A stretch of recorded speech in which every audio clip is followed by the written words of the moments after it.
டேய் தீவுக்கு எங்கடா? அவனுக்கு போன் அடிச்ச முதலாளி, அவன் எடுக்கல. அவன் இருக்கானா இல்ல செத்துட்டானா போய் பாத்துட்டு வா. செத்துட்டானா கையோட ஒரு மாலை வாங்கி போட்டு வந்துகிட்டே இரு.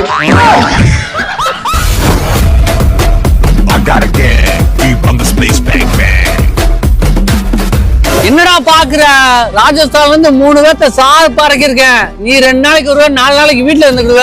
நான் காலையில சுள்ளைக்கு வந்ததோட உன் வீட்டு வாசலுக்கு வந்து நின்னதான் அதிகம். உன்னைய வச்சு ஒரு சுள்ளை நடத்த முடியாது, ஒரு சூட மிட்டாய் கம்பெனி கூட நடத்த முடியாது.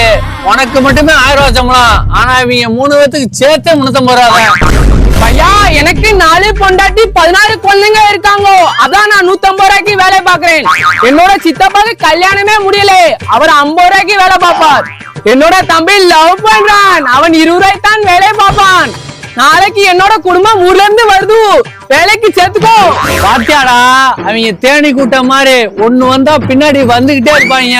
வந்து தேன் கூட கட்டிட்டு என் வாயில தேனை குடுத்துக்கிட்டே இருப்பாங்க. ஆனா நீ ஒரு தேங்காய் தண்ணி கூட கொடுக்க மாட்ட. ஐயா, வேலை முடிஞ்ச உடனே நம்ம குடோன்ல போய் படுத்துவோங்க. குடோன் எல்லாம் வேண்டாம் பையா, நாங்க லாரிக்கல்லே படுத்துடுவோம், கம்மாத்தல்லே குளிச்சுடுவோம், காலையில எழுந்து வேலைக்கு வந்துரும். நீ ஒன்றும் கவலைப்படாதே பையா. என்ன பாண்டி, லாரிக்கு அடியில படுத்து இந்த பையா காணா, லாரி காணா, எங்கேயும் லோடு போயிட்டாங்களா? ரோடு போயிட்டாங்களா? யோ, அவங்க இல்லையா ராஜஸ்தான் பாடுறே தாண்டி போயிட்டு இருப்பாங்க. அவங்க வாயில தேனை கொடுத்துட்டு தேன் கொடுத்து தூக்கிட்டு போயிட்டாங்க.